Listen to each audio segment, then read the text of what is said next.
was a caterpillar. This caterpillar was the most beautiful little caterpillar in the entire garden. Its eyes shone, its flesh twinkled, and it was smart beyond its years. As the caterpillar grew up, it was hated by all the other caterpillars in the garden. They loathed his intelligence, his beauty, and hated him for it. They bullied him, ridiculed him, beat him until he felt hideous. He began to believe that he was hideous because that was what he was taught and what he was told.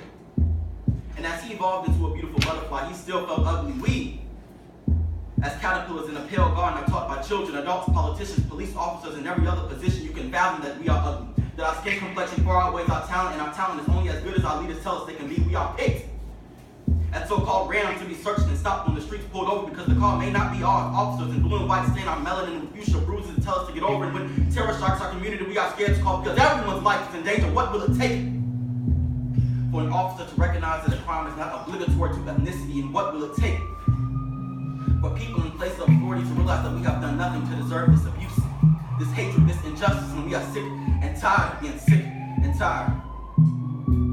We have entered a time when I look over my shoulder, not for red and blue bandanas, but for red and blue lights following me, where I'm encouraged to be myself to the extent that I don't be myself too much, where I can't fucking trust the people who are put in place for me specifically to trust, and they don't care.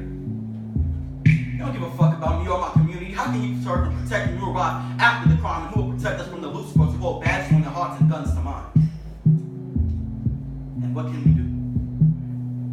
Most of us are so scared to disappoint their master that we lay down our heads and whisper, yes sir, to our hands. Will our hearts scream for justice? I weep for my brothers and sisters who have been struck down. My throat is raw from screaming their names and uses picket signs in my hands. I run out of tears to shed, and every time I write about my fellow brothers and sisters, my paper bleeds.